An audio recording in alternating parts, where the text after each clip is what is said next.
প্রশ্ন উত্তরে যাচ্ছি। একটি প্রশ্ন হলো, আসসালামু আলাইকুম, ধর্মীয় আইনে সুদ হারাম কিন্তু রাষ্ট্রীয় আইনে 5% সুদ জায়েজ, এখন কোনটা মানব? একটু আগে তো বলে দিয়েছিলাম আমরা কার সাথে থাকবো? আল্লাহর সাথে আর রাসূল সাল্লাল্লাহু আলাইহি সাল্লামের সাথে। আল্লাহ রাসূলের আইনে সুদ হারাম না হালাল? অতএব আমাদের কাছেও কি হারাম, যেহেতু আমরা ওনাদের সাথে আছি, আল্লাহর সাথে আছি, আল্লাহ রাসূলের সাথে আছি, এই জন্য আমাদের কাছেও কি থাকবে? সুদ হারাম থাকবে। কারা কারা সুদ হারাম মানেন? হারাম। ইনশাআল্লাহ আমরা সবাই এই বাংলাদেশ থেকে সুদ উচ্ছেদ করে ছাড়বো ইনশাআল্লাহ, আল্লাহ তৌফিক দান করেন।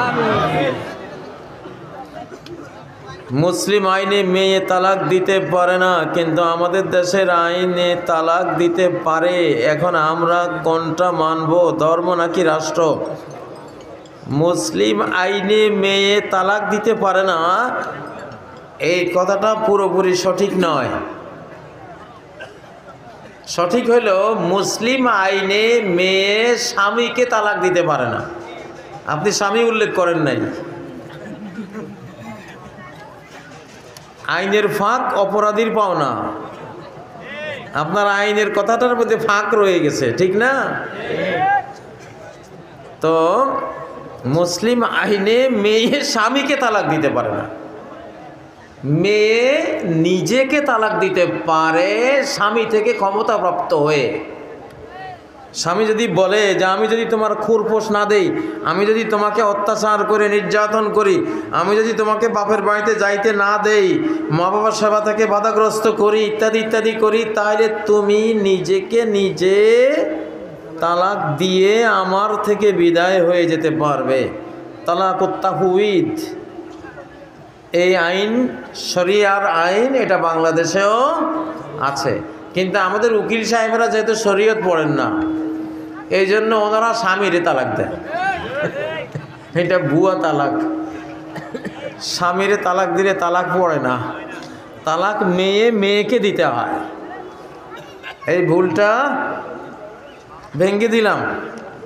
স্ত্রী নিজেকে তালাক দেবে স্বামী থেকে অথরাইজড হয়ে, স্বামী থেকে তাফউইজ তালাক প্রাপ্ত, তালাকের ক্ষমতা প্রাপ্ত হয়ে, যে তুমি যেহেতু আমাকে ক্ষমতা দিয়েছ যে তুমি এই শর্ত ভঙ্গ করলে আমি আমাকে তালাক দিতে পারবো, তো আমি দেখতে পাচ্ছি তুমি শর্ত ভঙ্গ করেছো, আমার বাবা সাক্ষী, আমার ভাই সাক্ষী, চেয়ারম্যান সাহেব সাক্ষী, মেম্বার সাক্ষী, আরও যাদের লাগে সবাই সাক্ষী, তুমি শর্ত ভঙ্গ করেছো। অতএব আমি মরিয়ম বেগম নিজেকে এক তালাক দিয়ে তোমার থেকে বিচ্ছিন্ন হইয়া গেলাম। এইভাবে স্ত্রী নিজের উপরে তালাক নিজে প্রয়োগ করিতে পারিবে, কিন্তু কখনো স্বামীকে তালাক দিতে পারিবে না, কারণ স্বামীকে তালাক দেয়া যায় না।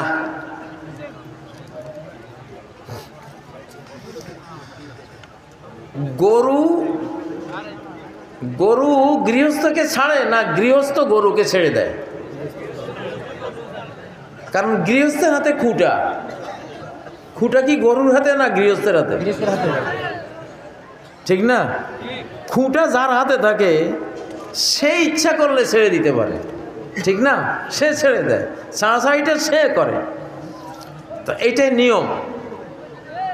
গৃহস্থের বিরুদ্ধে মামলা হয় যে আপনি গরু ছেড়ে দিয়েছেন, আপনার গরু আমার ধান খেয়ে ফেলেছে। কথা এইভাবে হয় না? এইভাবে কি হয় যে গরু গৃহস্থকে ছেড়ে দিয়েছে? জীবনেও হয় না, এটা উল্টা কথা। তো বিবাহ একটা রশি, একটা বাঁধন, এটা বন্ধন। এই বন্ধনটা বাঁধে পুরুষে, বাঁধে কাকে? মেয়েকে। সে নিবন্ধিতা, সে বন্ধিতা, কিন্তু বন্ধনকারীকে পুরুষ। বিয়ের বন্ধন বিয়াদিহিল্লাযী উকদাতুন নিকাহ, তার হাতে রয়েছে বিয়ের বাঁধনটা, রশিটা। এই জন্য ছাড়াছাড়িটা তার কাজ, সে করে। যাই হোক, এটা লম্বা কথা। তো আমাদের বাংলাদেশে অনেকেই ভুলক্রমে স্বামীকে তালাক দেন, এটা ঠিক না। প্রিয় শায়েখ, আমাদের সমাজে আজ বিদাতের প্রকোপ অনেকটা ভয়াবহ আকার ধারণ করেছে। এখন এই বিদাতের ভয়াবহতা থেকে কিভাবে রক্ষা পেতে পারি? একটা একটা করে রক্ষা পাবো ইনশাআল্লাহ। যেখানে একটা বেদাত সেখানে একটা সুন্নত আছে, সুন্নতটা চালু করে দিলে বেদাতটা অটোমেটিক উঠে যাবে, ঠিক নয় কি? বেশি খাওয়ার কারণে পেট বড় হয়ে গেছে, এটা একটা বেদাত। এখন এখানে তো কম খাওয়ার একটা সুন্নত আছে, কম খাইলে তো বড় পেটটা আস্তে আস্তে দূর হয়ে যাবে, সমাজ থেকে পেটের বেদাতটা দূর হয়ে গেল। আগে আমরা এটাই শুরু করি, পেটের বেদাত দূর করি আগে। কারা কারা রাজি আছেন? বড় পেটওয়ালারা হাত তোলেন। আগে সমাজ থেকে বড় পেটের আমরা বেদাতটা দূর করি। এইটা কঠিন। এটা কি? এইটাই যত বেদাত আবিষ্কার করে, যত মিলাদ, জিলাপি, আগরবাতি, মিষ্টি, দই, এগুলি সব এই এই মিয়াই আবিষ্কার করে, ঠিক না? এই সমাজ থেকে বড় পেট হওয়ার বেদাতটা যদি আগে দূর করা যায় তো এর উসিলায় বহু বেদাত ইনশাআল্লাহ দূর হয়ে যাবে, ঠিক না? আল্লাহ তাআলা তৌফিক দান করেন। এরপরে বাকি যেগুলো আছে আস্তে আস্তে দূর করব। প্রস্রাব করার পর 40 কদম হাঁটা বা প্রস্রাবখানায় বসে কথা বলার হুকুম কি? আস্তাগফিরুল্লাহ। হ্যাঁ, এখানে এই দুইটাই কিন্তু বেদাত। প্রস্রাব করে হাঁটাহাঁটিও একটা বেদাত, আর প্রস্রাবখানায় বসে কথা বলাও একটা কুসংস্কার, বেদাতের পর্যায়ে যাবে।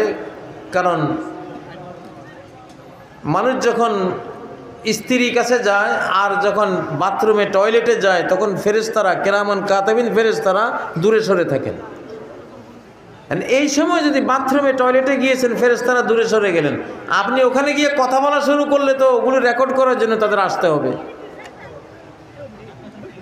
তারা ওই আপনারও লজ্জাজনক অবস্থায় ফেরেশতারা আসতে লজ্জা পান, আপনি কেন বাধ্য করবেন তাদেরকে আসার জন্য? এটা ঠিক না। কারণ আপনি কথা বললেই সেখানে তাদের আসতে হবে, লিখতে হবে। কারণ আল্লাহর কোরআনে আল্লাহ বলেছেন, মা ইয়ালফিযু মিন কওলিন ইল্লা লাদাইহি রাকীবুন আতীদ। যেই কোনো কথা উচ্চারণ করলেই সেখানে প্রহরী 2 জন ফেরেশতা সেটা লিপিবদ্ধ করেন, রেকর্ড করেন। ভালো কথা বললে ডান কাঁধের ফেরেশতা, মন্দ কথা বললে বাম কাঁধের ফেরেশতা ওটা লেখেন। অতএব আপনি তাদেরকে কথা বলার মাধ্যমে ওখানে আসতে বাধ্য করবেন না, ওটা বলবেন না। আর প্রস্রাব করার পর নবী সাল্লাল্লাহু আলাইহি সাল্লাম বা কোনো সাহাবায়ে কেরাম হাঁটাহাঁটি করেছেন এমন একটা হাদিসও নাই। বসা অবস্থাতেই পানি খরচ করা, শৌচকর্ম করা, ঢিলা ব্যবহার করা বা টিস্যু ইউজ করা, যা করবেন বসা অবস্থায় শেষ। উঠাউঠির কোনো মাসালাই নাই, একটা হাদিসেও এটা নাই। আপনারা হয়তো বলবেন, আমরা অনেক বুড়ো মানুষ, কি করব, আমাদের তো সমস্যা। আপনার বয়স আর কত?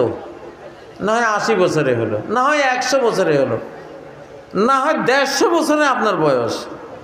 সাহাবী সালমান ফারসির বয়স ছিল 250 বছর। তাহলে হাঁটাহাঁটি করলে তো সবার আগে উনি এই সুন্নতটা জারি করে যাইতেন যে বুড়া হয়ে গেলে যেহেতু সমস্যা হয়, অতএব হাঁটাহাঁটি করার একটা সুন্নত রেখে যাই। কই না, এগুলি মনের সন্দেহ। বরং বসে থাকলেই, সায়েন্সও বলে, বসে থাকলে মূত্রথলির উপরে, ইউরিন ব্যাগের উপরে প্রেশারটা ক্রিয়েট হয় এবং পেশাব পুরোপুরি চলে যায়। আপনি উঠে গেলে তার প্রেশারটা চলে গেল, তখন আরও আপনি বেশি নাপাক হওয়ার আশঙ্কা তৈরি করলেন। আমি একদিন আমার ঢাকার খুতবায় বক্তব্য দেওয়ার পরে একজন সরকারি অফিসার উনি বললেন যে আমি আপনার এক ওয়াজ শুনে যে বসা অবস্থায় প্রেশার ক্রিয়েট হয়, পেশাব বের হয়, কয়ে আমি 1 সপ্তাহ এটা পরীক্ষা করে আমি ঠিক এই ফলটাই পেয়েছি যে বসা অবস্থায় পরিষ্কার হয়েছি আর পেশাব ঝরে নাই, আর যখন উঠে গেছি, হাঁটতে গেছি, তখন ঝরার এই বের আমি দেখছি। বুঝেন না? যদি হাঁটাহাঁটির মধ্যে কোনো কল্যাণ থাকতো, কোনো বিজ্ঞান থাকতো, পবিত্রতার কোনো অংশ থাকতো, অবশ্যই মুহাম্মদ সাল্লাল্লাহু আলাইহি সাল্লাম তিনি হাঁটাহাঁটি করে এটা রেখে যেতেন, ঠিক না? দয়া করে আপনারা হাঁটাহাঁটি করবেন না। আর যেভাবে হাঁটাহাঁটি করেন এটা ফাহেসার পর্যায়ে যায়, অশালীন, দৃষ্টিকটু, ঠিক না? কিভাবে হাঁটাহাঁটি, আস্তাগফিরুল্লাহ, এ বলাও যায় না। কবর ও মাজারকে উদ্দেশ্য করে মান্নত করা যাবে কি? জি না। কবর আর মাজারকে উদ্দেশ্য করে কোনো মান্যত চলবে না। মান্যত চলবে শুধু আল্লাহকে উদ্দেশ্য করে। কার জন্য? আল্লাহর জন্য। ইন্নী নাযারতু লিররহমানি সাওমা। মারিয়ামের মুখে আল্লাহ শুনিয়েছেন আমাদেরকে যে আমি রহমান রহিমের জন্য একটা রোজার মান্যত করেছি। মান্যতটা কার জন্য হবে? শুধু আল্লাহর জন্য। মান্যত এটা ইবাদত। মান্যত কি? ইবাদত। ওয়ালিউফু নুযুরহুম, তারা যাতে তাদের মান্যত পূরণ করে। হযরত ওমর বললেন, ইয়া রাসূলুল্লাহ, আমি জাহিলি যুগে মুশরিকি যুগে মান্যত মেরেছিলাম এক রাত আমি কাবা শরীফে থাকবো। নবীজি বলেন, আউফে বেনাজরিক, তোমার এই মান্যত পুরা করো, কারণ কাবা শরীফে যাওয়া এটা আল্লাহর ইবাদত। কার ইবাদত? তাহলে আল্লাহ সংক্রান্ত যদি হয় তাহলে মান্যত করা যাবে, না হলে না। বাবা থাকা অবস্থায় বড় ছেলে যদি মারা যায়, বাবার সম্পত্তি মেয়েরা পাবে কি? এখানে দুইটা সিস্টেম। বাবা থাকা অবস্থায় বড় ছেলে যদি মারা যায়, এখানে বাবা লিখে ফেলছেন কেন? হ্যাঁ, মানে দাদা থাকা অবস্থায় বাবা যদি মারা যায়, দাদা আগে মরার কথা না সাধারণত? দাদা মরে নাই, মরে গেছে কে? বাপ। এখন নাতিরা কি দাদার সম্পত্তি পাবে? না, একটা বিধানে পায় না। মানে 3/1, 4/1, 5/1 যে হিসাবগুলি আছে, এই হিসাবেরটা পায় না, কিন্তু বে হিসাবেরটা পায়। সেটা কোনটা? সেটা হলো এই দাদার উপরে ফরজ, এই দাদা এই নাতিদের জন্য ওসিয়ত করে যাবে 1/3, 3/1 পর্যন্ত ওসিয়ত করে যাবে, বা 3/1 ভিতরে যদ্দুর ওনার মনে চায় ওসিয়ত করে যাবে যে আমার এই নাতিদের বাবা মারা গেছে, তাদের জন্য আমি আমার টোটাল সম্পত্তি 30 একর জমি আছে, আমি 10 একর ওদের জন্য ওসিয়ত করে গেলাম। ওই নাতিরা ওই 10 একর পাবে, বুঝেন না? এই ওসিয়তটা দাদাদের উপরে ফরজ। কুতিবা আলাইকুম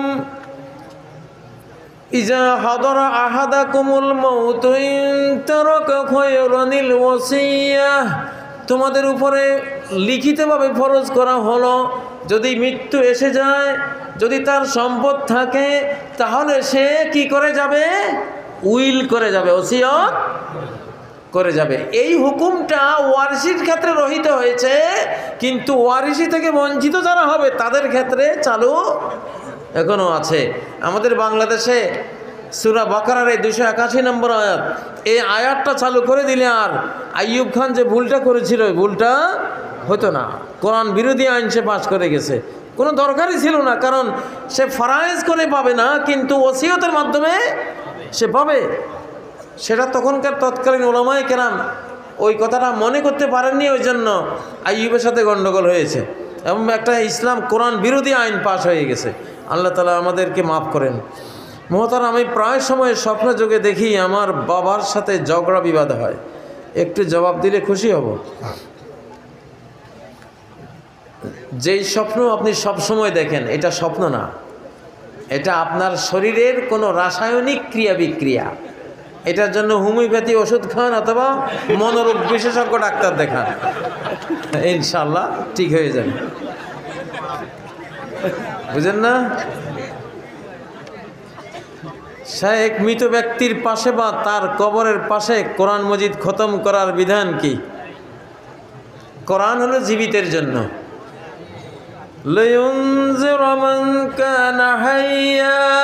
কোরআন নাজিল করা হয়েছে যাতে কোরআন দিয়ে মুহাম্মদ সাল্লাল্লাহু আলাইহি সাল্লাম জীবিত মানুষদেরকে সতর্ক করতে পারেন। মৃতদের জন্য কোরআন না, মৃতদের জন্য 7টা আমল আছে। কি কি 7টা আমল? আপনি কোরআনে কারীম মৃতের পক্ষ থেকে মসজিদে দান করবেন, যে আমার বাবার পক্ষ থেকে 10 কপি কোরআন দান করলাম, আমার মায়ের পক্ষ থেকে 5 কপি কোরআন দান করলাম, এইটা করবেন।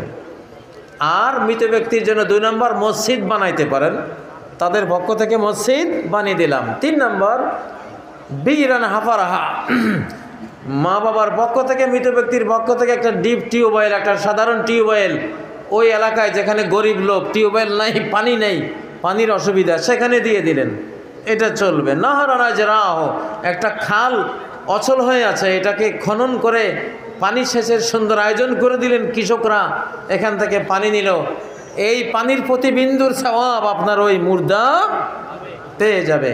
5 নম্বর, বাইতাল লিবনি সাবিলে বানাও, একটা যাত্রী ছাউনি নাই, দীর্ঘ পথ, এখান থেকে বিশ্রামাগার নাই, একটু নামাজ পড়বে, টয়লেট করবে, একটু ওযু করবে, জায়গা ব্যবস্থা নাই, মা বাবার পক্ষ থেকে একটা যাত্রী ছাউনি নামাজের জায়গা সহ, বাথরুম সহ, পানি সহ করে দিলেন, মা বাবা এর সওয়াব পেতে থাকবেন।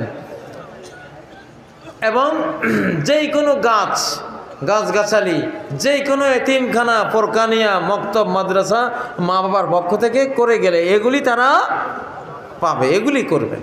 কিন্তু তাদের জন্য আপনি নিজে কোরআন তেলাওয়াত করবেন, গিয়া কোরআন তেলাওয়াত আপনি করলে 1 অক্ষরে 10 নাকি তারা পাবে না, আপনি পাবেন, তাদের লাভ হবে না। কিন্তু তাদের জন্য লাভ হবে ওই প্রক্রিয়ায় গেলে। প্রত্যেকটা জিনিসের একটা প্রক্রিয়া আছে। মায়ের দিকে নেক নজরে তাকালে একটি কবুল হজের সওয়াব পাওয়া যায়। হাদিসটি কি সহি? হাদিস তো আছে, কিন্তু এটা সনদ নিয়ে কিছু কথাবার্তা আছে। যাই হোক, জিনিসটা অবশ্যই ভালো। মায়ের দিকে তাকালে, রহমতের দিকে তাকালে মাতৃভক্তি, মাতৃশ্রদ্ধার মূল্য তো অবশ্যই আছে, কোনো সন্দেহ নাই, সেটা আপনারা করবেন। আমাদের এলাকার কিছু ভাই বুকের উপর হাত বাঁধে ও জোরে আমিন বলে নামাজ আদায় করে। এলাকার কিছু আলেম তাদেরকে মসজিদে ঢুকতে নিষেধ করেছে, তাদেরকে বিভিন্নভাবে নির্যাতন করা হয়, দয়া করে কিছু বলুন। ভাই, আমিন আসতে বললেও জান্নাতে যাবেন, জোরে বললেও যাবেন, গন্ডগোল করেন না। বুকে হাত বাঁধলেও জান্নাতে যাবেন, নিচে বাঁধলেও যাবেন, কিন্তু গন্ডগোল করলে জাহান্নাম, বুঝলেন না? এগুলি ছোট ছোট বিষয়, মুস্তাহাব, সুন্নত, প্রত্যেকটারই পক্ষে হাদিস আছে। কি আছে? হাদিস আছে। হয়তো হাদিস সহি, দুর্বল, সবল, এগুলি নিয়ে বিতর্ক আছে, কিন্তু হাদিস সবগুলির ক্ষেত্রে আছে। বাংলাদেশে এগুলিকে অনেক বড় ফ্যাক্টর, অনেক বড় মেজর ইস্যু বানিয়ে ফেলা হয়েছে। এটা একেবারেই রং, একেবারেই ভুল। মক্কা মুকাররমায় গেলে, বাইতুল্লাহ গেলে আমরা দেখি কেউ হাত বুকে বেঁধে দাঁড়িয়ে আছে, কোনো আপত্তি নেই। কেউ তারও নিচে, কেউ আরও নিচে, কেউ হাত ছেড়ে দাঁড়িয়ে আছে, কোনো আপত্তি করা হয় না। ওমান একটা দেশ, ওমানেও এরকম আমল, যার মনে যেমনে চাই আমল করো, গন্ডগোল করবা 10 বছর জেল। সরকারি আইন, একবার সরকার আইন করে রেখেছে।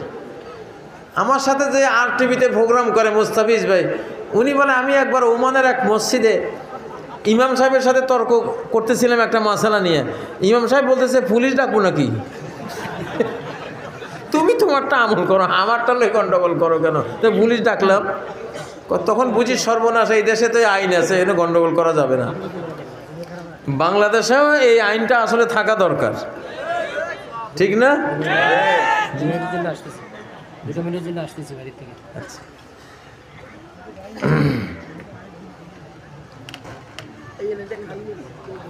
এখানে শেখ সাদির বালাগালুলা বেকামালিহি কবিতাটি নাকি শিরিক আছে।